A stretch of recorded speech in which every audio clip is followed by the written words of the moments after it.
Hey everyone, welcome back to the channel. This week I'm starting a new series with our latest travel to Georgia.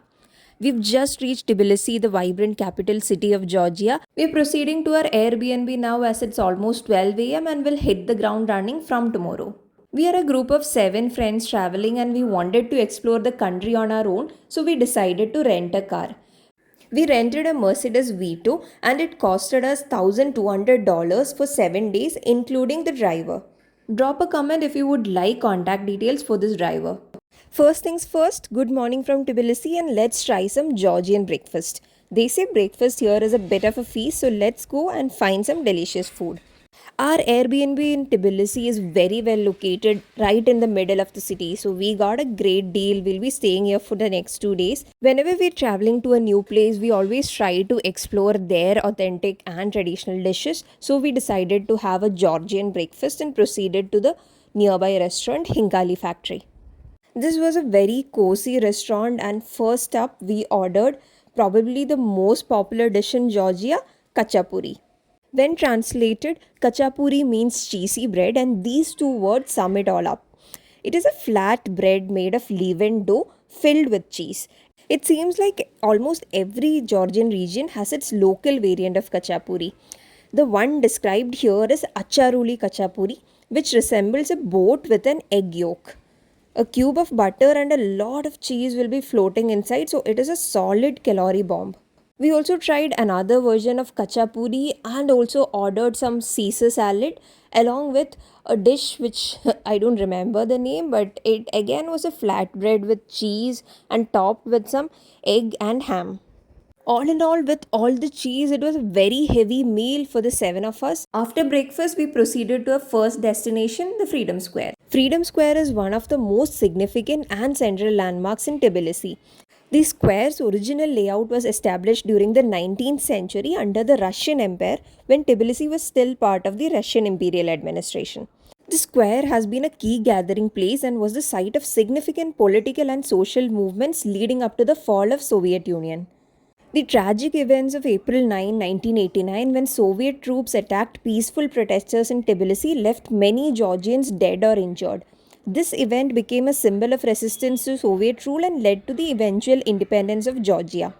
As Georgia gained independence in 1991, the statue of Lenin was removed and the square was renamed Freedom Square to reflect Georgia's new independent identity.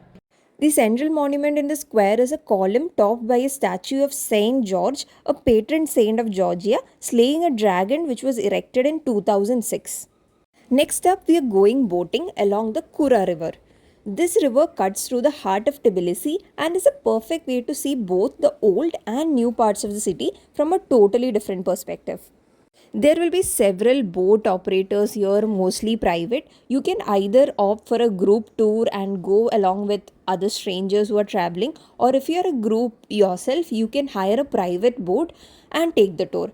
Because we were a group of 7, we decided to take a private tour and hired a boat. It costed us 350 Georgian lari, which translates to about 11,000 for the 7 of us.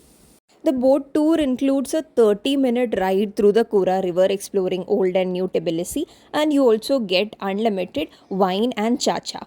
Now, chacha is a liquor that is very popular in Georgia. I'll be showing that in the upcoming video, so do stay tuned. The bridge here is the famous Bridge of Peace. It is such a cool contrast against the city's traditional architecture. Once we're done with the boat ride, we'll get down and actually walk along the Bridge of Peace. So that is going to be our next stop. The Bridge of Peace was conceived as part of an effort to revitalize Tbilisi's old town and foster a connection between the city's ancient and modern parts. We were greeted with peacocks on both sides while entering the Bridge of Peace. You can click pictures with peacocks by paying a small fee. There is no entry fee for Bridge of Peace as such, and it is free of cost. The bridge was designed to symbolize the peaceful relationship between Georgia and the modern world. The bridge is a pedestrian only structure made of steel and glass. Its most striking feature is the glass canopy, an undulating luminous structure that stretches over the bridge. The construction of the bridge began in 2009 and was completed in 2010.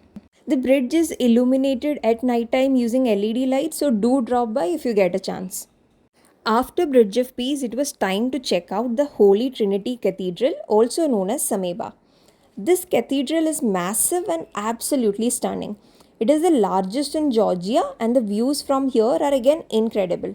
The entry to the cathedral is free of cost, and do make sure you're wearing respectful clothing while entering the church. The inside of the church is so peaceful, and it is again one of the most important landmarks in Georgia and an architectural marvel.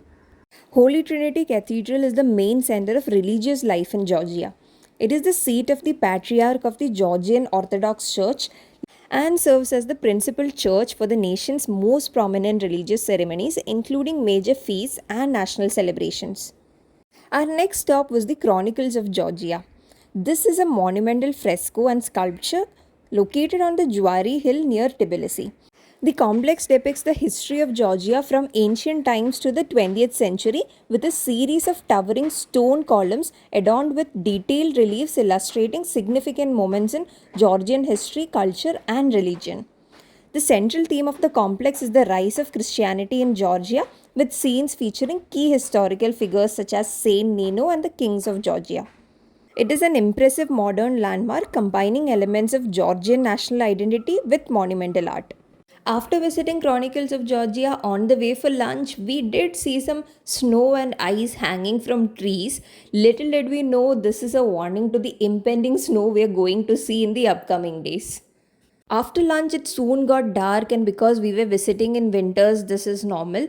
Today's last stop for the day was Narigala Fortress, so we got onto a cable car to go to Narigala Fortress. The cost of a one-way ride on the cable car is 2.5 lari per person, which is 75 rupees, and if you're opting for two-way, it will cost 150 rupees or 5 lari per person.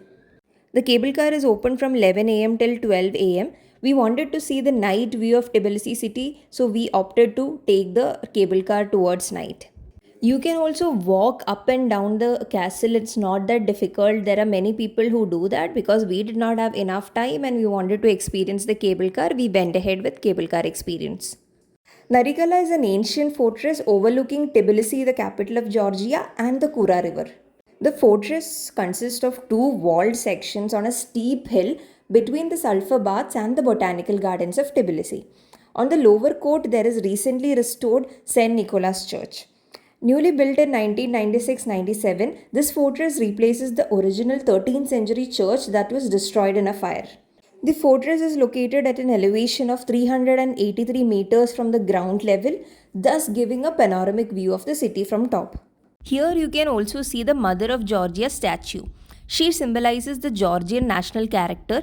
In her left hand, she holds a bowl of wine to greet those who come as friends, and in her right hand is a sword for those who come as enemies. The statue is a 20-meter aluminum figure and was erected in the year 1958.